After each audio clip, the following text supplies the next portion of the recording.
Hi, everybody. Welcome back to the Israel Connection. I'm Esti Zenati, and my special guest today is Adam Jeremy Edelman, also known as AJ Edelman. Hi, AJ. Hi, how you doing? Hi. Thank you for being here today. My pleasure. AJ is an American-born Israeli sliding sports athlete. He's an 8-time Israeli national champion in sliding sports, skeleton, and bobsled, who competed for Israel at the 2018 Winter Olympics in South Korea, and he's the pilot of BobTeam Edelman. AJ is also the first Orthodox Jew to compete in the Winter Olympics and the first Orthodox Jewish man to compete in either Olympic iteration. In 2023, he became the first ever Israeli to take podium in a sanctioned bobsled race. And in March 2024, he became the first Israeli to secure an overall podium on the North American Cup. And he is currently training for the 2026 Olympic Games with his bobsled team. Mm-hmm. Is that right? Yes, it's quite a generous introduction. Yes. Yes. So you grew up in Massachusetts in the U.S., right? Correct. And you grew up to a very Zionist Jewish family. I did. And then you made aliyah in 2016. What led you to make aliyah, and how was that process for you? In 2006, I visited Israel, and the Second Lebanon War broke out during that summer when I was visiting. Up until that point, my life was headed in one direction, a direction that I didn't like, that wasn't healthy. But after that summer, my life really turned around. I really made changes to it. I felt very much that I owed Israel my life, that I had owed Israel in a great way for what it had given me and the purpose that it had given me. Fostered a very deep love for the country. And I knew one day that I would become Israeli. So it really wasn't a question of if, but when. And how was the aliyah process for you? Very easy. I don't know what it's like now, but it was very simple. Okay. Yeah, I hear stories about here, like, either one direction, but I think in general, I hear like good stuff. Yeah. I mean, I think how people view you as an Oleh, though, is sometimes a little bit more difficult, especially if you didn't serve. I hopped over too late to serve in the military, and I think that that's been such a difficult thing even for me to kind of accept, because especially in a time like this where you see everyone who has contributed to the effort and contributed to the fighting, and those who are going back in the reserves. It's something that leaves, I think, as an Oleh, it leaves me feeling like there's a critical part that's missing to the Israeli, to the contribution of Israeli society, right, so to speak. I think that it does come out sometimes in the way in which some Olim are viewed, though, which is not the most generous, but I'm hoping in the future that it becomes a bit better. I've observed it becoming better over time. Yeah, I think especially this past couple of years, people have more respect for Olim, because it's not that's not an ideal time to make aliyah, and a lot of people made aliyah this past year, which is amazing. It's incredible to see. But I think as an Israeli, I think I respect anyone who decides to leave their life behind in the comfort of their home, like the United States or Europe, where it's considered more comfortable, I guess, in some sense, and then move to Israel with everything that's going on there all the time and the stress, and so good for you for doing that. Thank you. Yeah. So what made you get into the winter sports, and specifically skeleton and then bobsled? I always played winter sports my entire life. I grew up playing hockey from the age of 3 and really played for 20 years of my life. Mm-hmm. I switched over to bobsled and skeleton because for me, I wanted to contribute to Israeli and Jewish culture through sport. I thought it was a unique gift that I had been given in my life to have any sort of athletic talent or ability, and something that has been deeply disappointing or distressing to me continually is the lack of representation for which both the Jewish and Israeli communities have in sport.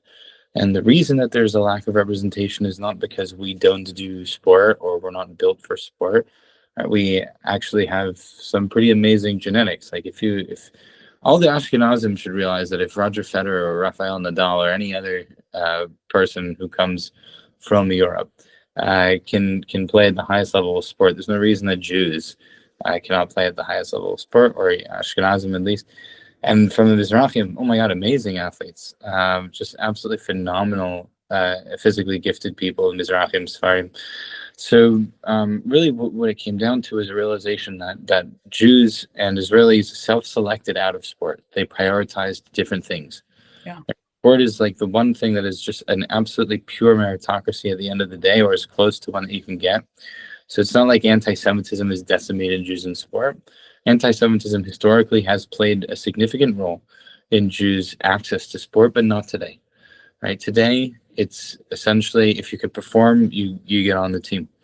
But I think the mentality of, ask yourself, if you went to your parent and you said, I really want to learn the piano, I want to play the piano, I want to be a good piano player. Your parent will go find you piano lessons. Your parent will sign you up for after-school programs. Your parent will do so much to help you find success in that area. But if you say the same thing about, let's say, speed skating or skiing, right? Some parents are more open to skiing than others. I've known a lot of skiing fanatics, but just in general, the response will be something along the lines of, "Oh, you think you can make a career out of that? You think there's a future in that?" And that's a very unhealthy way for a community to develop. Communities really are healthy when people participate and are active. And it also increases the visibility in a very kind way amongst everyone else, amongst other people, of how Jews interact and how we're honest and good people rather than just what they see on the news. So I wanted to change something. I wanted to be able to make a statement that we have a place in sport, that sport's something that can affect some real amazing positive change. But before being able to say that, I had to go do something. I had to go actually achieve something for which I can then speak about it. So that became the drive to make the Olympics was to have a platform to be able to speak about this. That's great. I mean, Israel is not known for its winters, with the snow and everything. So I would say like the biggest sports in Israel are soccer, or, how we call it, football in Israel, right, and basketball, so it's not so much of winter sports. So it's amazing that we do have a representation. Yeah, but I think like this is also a bit of a misconception, because the vast majority of the countries who participate in the Winter Olympics don't themselves have great winters to speak of, right? Like it's not like Australia has amazing winters, right? And the same goes with just so many other countries. South America, like Brazil. Brazil has been the last 6 Olympics in bobsled, right? An amazing bobsled team. They don't have they don't have huge winters over there. In fact, in these sorts of sports, like let's say in bobsled, there's 12 active tracks in the world, in the entire world, and like 3 or 4 of them are in Germany. Oh wow! Yeah, so it's not like the country. I think this is a very huge misconception, right? The country does not need to host the sport in order to participate in the sport. Sports are universal, right? Sports are simply the action of being active, right? Being active in a structured manner for which you compete against other people. Right. Just because Israel doesn't have a particular sport, to call a home sport, it doesn't mean then therefore their representation would be somehow less in the sport. In fact, I would say like Great Britain is like number 2 in the world in bobsled right now. They invest $20+ million into that sport, in flag. But they do, but they're like number 2 in the world. They're amazing. They don't have a bobsled track. They don't have immense amounts of resources to do bobsled. I mean, they build some facilities, but this is the big, I think, real huge misconception that Israelis really have when it comes to sport is like, well, we don't do that in the country. What does it matter? Israelis are a global people, right? Israelis don't do what's just in the country. Right. Because, people look at it like we have judokas and we have I forgot the word. So we have like all the other little sports that go to the Olympics, and they all train in Israel. And I know, so it's interesting to hear your side, and it's very different for your sport, obviously. So you guys train in Europe and in other countries? Yes, we train all over the world, and as does every single other bobsled team. So bobsled is a sport in which tracks are all different. Like the tracks are not uniform; they don't build the same exact track at a specific place. They just have to have a minimum number of curves and speeds between 80 and 95 miles an hour, and that's basically the general guidelines of a track. But every track is different, significantly different. And so we're constantly moving around the world in order to train, in order to get better. So everyone in most winter sports, I'd say almost all winter sport, involves a high degree of movement throughout the world. Right, hockey teams constantly are going throughout the world to play hockey. Mm-hmm. Uh, Skiing, the World Cup takes them all over Europe, all over the place, to Azerbaijan, all sorts of interesting locations. So I think that's when it comes to Olympic sport in particular, it's truly a global thing. Very, very few sports just remain in the country. That's very interesting to know. I guess a lot of people don't realize that, so that's good. So how did you get into the Olympics specifically? What was the process like for you? It's an extremely difficult process when it comes to winter sport to gain access to the Olympic Games. The Olympic Games for winter is a third the size or less than the summer. The Summer Games is over 10,000 athletes, if I recall correctly, and the Winter Games has just around 3,000. And in the last number of cycles, really the last 10, 15 years, it's become incredibly difficult on the male side as well to make the games because there's a very high degree of concentration of talent. But because of the strive for gender equity and equality, uh, they have not they have not increased the number of athletes in the games, simply balanced it out to a 50-50 mix, right? In which it used to be more skewed towards men in the games. Now it's a 50-50 mix. So to get into the games is a very, very tall task. When it comes to a sport like bobsled and skeleton, the way it works is on a quota system. So you earn points for the amount of races that you do. Mm-hmm. We'll do, let's say, 7 races, and each one of those races, according to the placement, we get a certain number of points. And at the end of the year, there's a list of the people and their points, or the people who represent the country and their points. And we have to be in the top 15 of countries by points to make it into the Olympic Games. Oh. There is 30 plus countries or more that participate, and the vast majority of, let's say, the 15 who will make it in have, not the vast majority, every single team that made it into the Olympics in the last games iteration were in the last 5 games, or in the last 5 Olympics, except for China, which got basically like an Olympics credit card when they got the Olympics awarded to them. It's how it works with almost every time a host country gets the Olympics, the investment in their sport goes through the roof. They not only get a free spot at the Olympics, it's called a host country spot, but their investment in all the sports goes really through the roof. So it's to be expected. But to knock off a legacy team in the Olympic Games in bobsled or skeleton, the racing sports, is a nearly impossible task. At the moment, we're in line to do it. And in the last games, we actually were in line to do it, but we ended up missing on the last day by 0.1 seconds.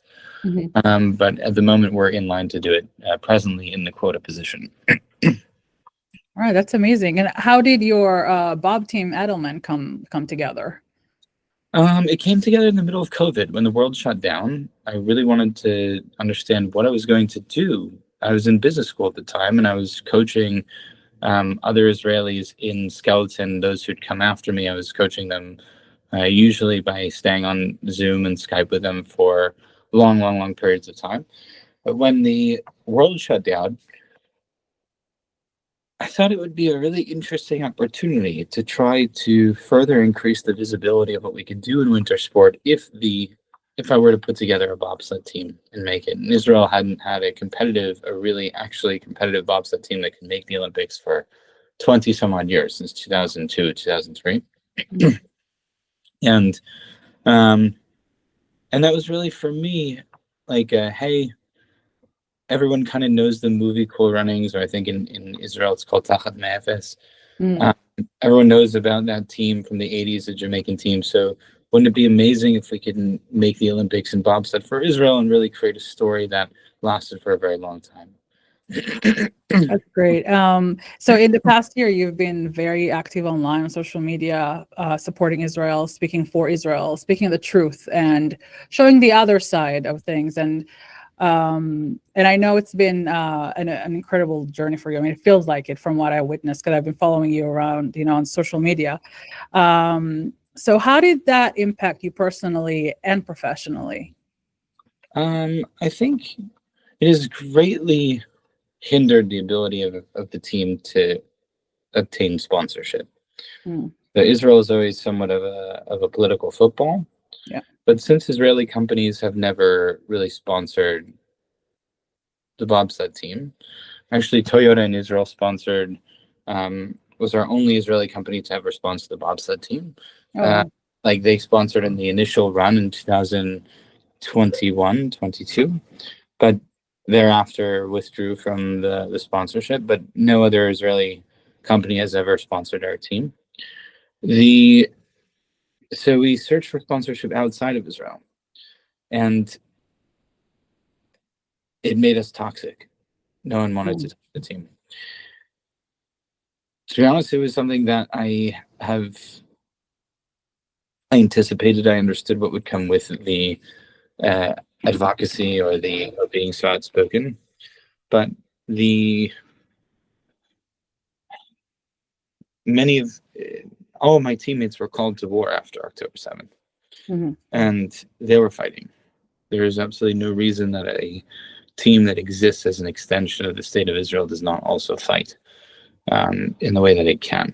So, to me, it became very important to be an extension as much as I could of the online effort when it came to the war, both for the community as well as within the community. I think sometimes people have felt so attacked and so alone that it became important for me as well to kind of be a voice that people could hang on to within the community.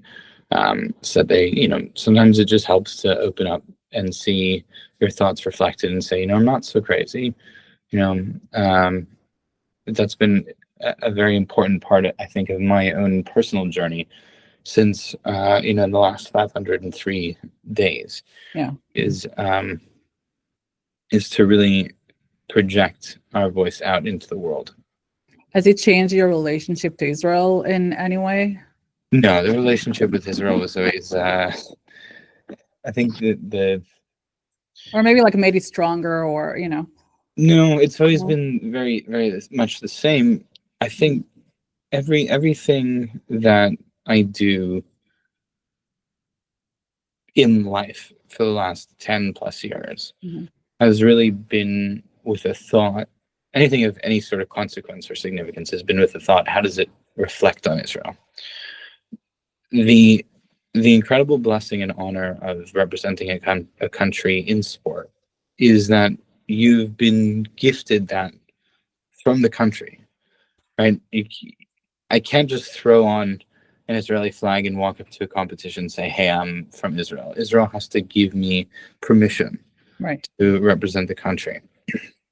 I think with that comes an incredible responsibility to comport yourself and to act in a way that's positively reflecting on the country and on the people who represent the country. So my tie to Israel or my feelings towards Israel, my connection to Israel has been, I think, so as tight as it could be or as elevated as it could be, because for the last 10, 11 years, every single day I've woken up and asked, how can I get Israel to where it needs to go in my own way? But it has certainly helped me connect with the community as well in a different Mhm. way, because sport is an incredibly lonely road, especially being in the middle of bobsled tracks are generally built in the middle of nowhere, right? They're not built in the middle of cities, and so very it is very rare that I get to see and meet other Jews or Israelis. Sometimes they'll see the bobsled team van and they'll come up and we'll talk and they'll say, I'm Israeli, I'm visiting for whatever winter trip I'm on. But I think it's allowed me to connect to a lot more people than I generally would have in the course of sport. Did you get to go to Israel this past 500 days? No, I haven't. Every single dollar that is spent in my life is spent towards the team. Mm. So going to Israel, buying a ticket to Israel is one fewer ticket than I can purchase for someone to come from Israel to compete for the team, because I'm responsible for the entire team's budget. Um, so I have not been able to go back to Israel because that would represent the loss of someone being able to come over here to perform a very critical function for the team. I feel it. I feel distressed at not having been able to go back. But for also a very large part of that time, tickets were enormously expensive, because Yes. Lal was the only person flying. So just imagine $3,000 lost from the team for me to go to Israel is, I mean, that's a significant. That's like a month or half a month of housing for the team that we needed. So just was not able to make it work. Mm. How many athletes are in your team? Generally, we like to keep 4 plus myself or 5 plus myself. Mm. That's It a is, lot of expenses. yes, a lot of expenses. It's there's also a coach that we Mm. need to pay and all sorts of other miscellaneous stuff. But we generally like to have on a 4-person team at least 5 people, Mm. because someone is always going to get hurt. Okay. So you guys have been like getting ready now for the Olympics. You've been competing in recent competitions. How has that been for you in terms of encountering any anti-Israel, protests, or any athletes that are anti-Israel that are trying to heckle you like they do for musicians nowadays, and cancel performers and all these things? We've had a lot of encounters with people who are pretty vocal. Like, I think the one thing about people who are anti-Zionist or kind of Jew haters is they're so vocal about their Yeah, so vocal about their hatred. I Uh, wish they weren't vocal at all, but yeah. no, honestly, I prefer it. Like, I really think that it's a gift to us to be able to see people's thoughts and people's understanding of where we stand in the world. I think one of the big problems that really faced the community post 10/7 was some sort of shock. How could people think this? How could people say this? How could this be so normalized? I think that there's a bunch of people who are like, I think there's a subset of the population that is more hopeful and optimistic, and there's a segment of the Jewish population that's always going to be pessimistic and a little more pragmatic. Mhm. And I say pragmatic not to insult the optimistic ones, but pragmatic from the standpoint of it's very impossible not to realize that those more cynical folks were absolutely correct in their assessment of the situation that has played out in the last 16 months of just virulent Jew hatred. Um, I was always in the more cynical category of I both of my mother's parents were survivors, came Mhm. from Europe, um, lost immense amounts of their family, and I think it's always been, in my view, a reality that just kol olam soneh Yehudim, right? Like, Yeah, which, that's what it feels like. yeah, I mean, but it's not like it's the literal translation. If those of are listening and don't know Hebrew, is the whole world hates the Jews. Mm. It's not. I would say it's not to be taken literally that the entire world hates the Jews. It's that wherever there is civilization, there is Jew hatred. Right? Wherever there is people in the world, you'll find a pocket of Jew hatred. Right. It's not like every single person, but you Right. see it. And the thing is that they are more vocal than others. Incredibly so. So it's in Um, your face all the time. incredibly so, because their hatred takes on a form of moral superiority, which is very, very foreign to most people who would encounter hatred, where the hatred is somewhat, it's viewed as a superiority, but not necessarily a moral superiority. Hmm. Um, Yeah. Anyway, so we've encountered a lot of very vocal anti people. I mean, it was my favorite encounter though is it was like 6 in the morning and it was minus 15 degrees centigrade outside. Very cold. We were traveling from Lake Placid, New York, all the way across the continent to Whistler, British Columbia. So it was like a 3,000-mile trip. It was a very long trip. And we had hit somewhere in Western Canada, and we're at a gas station. This guy just gets out and he's screaming "Free Palestine, free Palestine!" Like as I'm pumping gas, because our van's a big billboard for Israel. Mm. Free Palestine, free Palestine. I turned to the guy. I said, "I'm too tired for this right now. Go take your free Palestine to the warmth." Well, did he free them? Say again? Did he free them? I don't know what he wanted to accomplish. I think he just wanted me to get pissed off, and I was like, I'm too tired for this. Like I don't have the energy to argue with you. A lot of times I'll have like a clap back a little bit, just so they don't come away with the satisfaction that they beat down the Jew.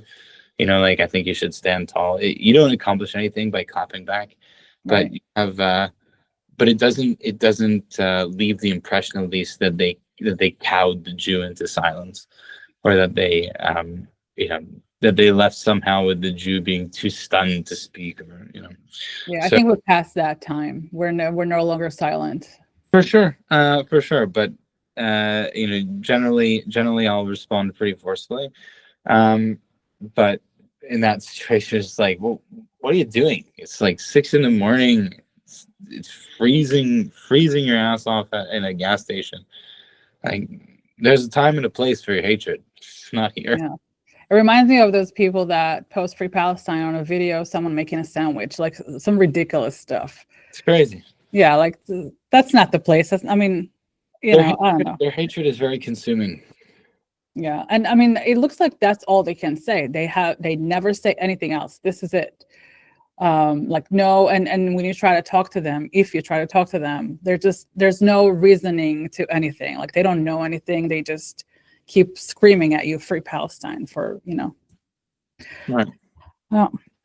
What does your family think about everything that you've been doing? I think they're proud. I mean, I don't ask them like, "Hey, what do you think?" I think they're proud. I think they're proud. Yeah. Like, are they worried? That you're out there with your team representing Israel and with everything that's going on? No, I think it's something proud for them. That's good. So where can people learn about your team, and how can they support you guys? That's a great question. So you can learn a little bit more about the team at israelbobsled.com. It's easy to remember, israelbobsled.com. Otherwise, shoot me a message on Instagram. I generally try to check the messages.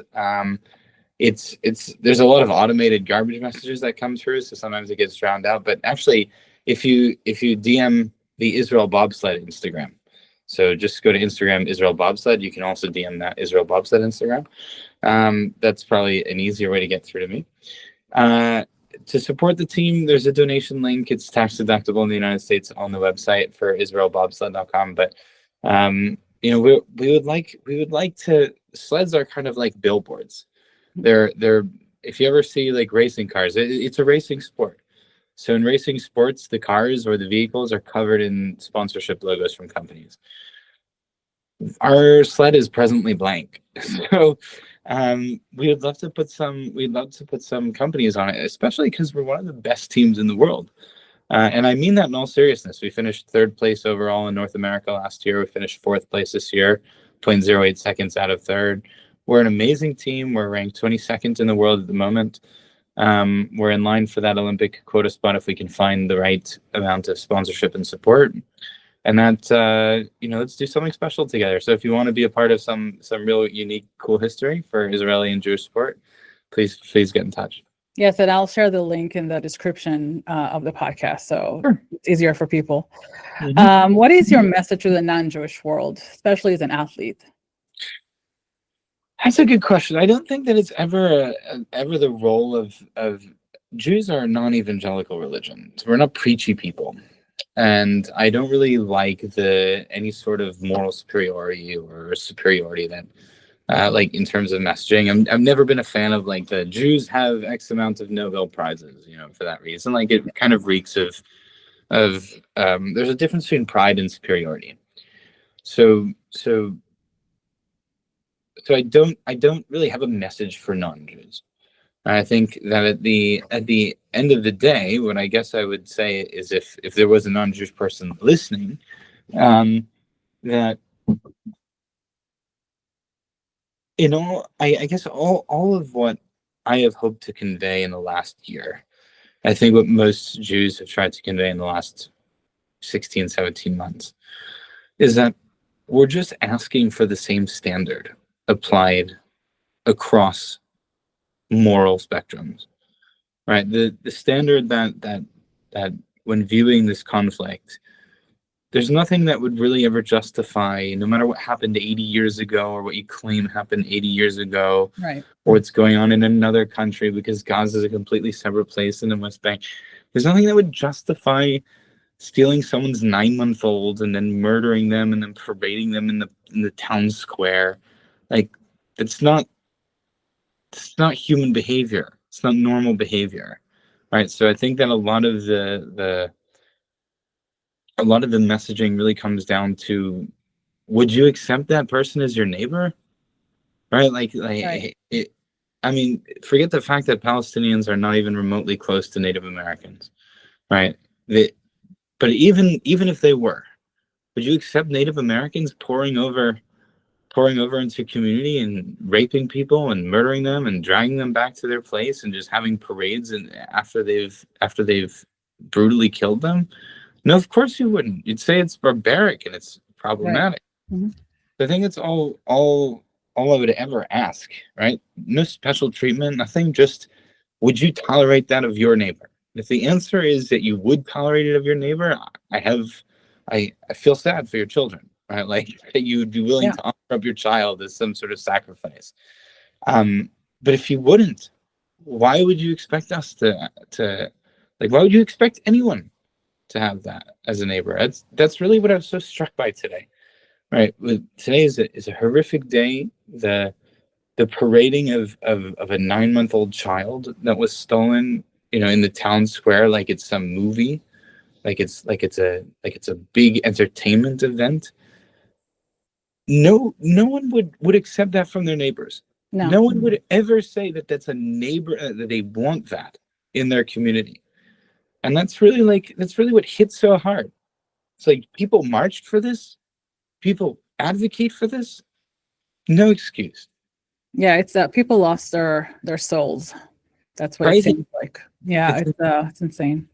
Yeah, I mean, all we ever wanted was to live, peacefully and just, live like a normal country, like with, nobody's trying to kill us at any given moment. Yeah. All right. Well, before we wrap up, I have a little segment I like to call my favorite Israeli thing. So, who is your favorite Israeli athlete?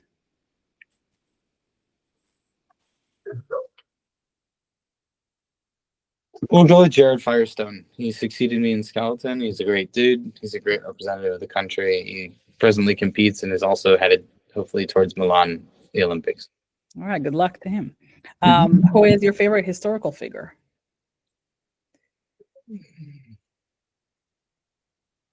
Israeli or overall? Israeli. Israeli historical figure. Mm-hmm.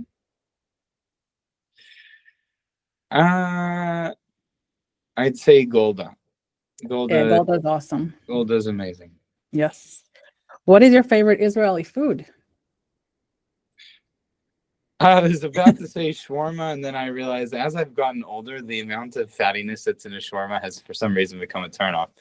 But the flavors, and Okay, you know what? A really, really good falafel in a lafa. Mm-hmm. Right? So it has to be in a lafa. I can't do the pita. Like, it falls apart. It's hard to eat. Like, a lafa has to be. It depends on the pita. Some places make really good pita that doesn't fall apart. It will never, because it needs to have enough hummus and tahini inside, not to get soggy and awful.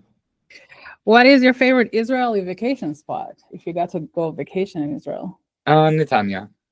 really? Yeah, it's got a beautiful beach. It's still got some city vibes. It's not. I don't like Tel Aviv. It's very dirty, in my opinion. Like the beach. That's very interesting.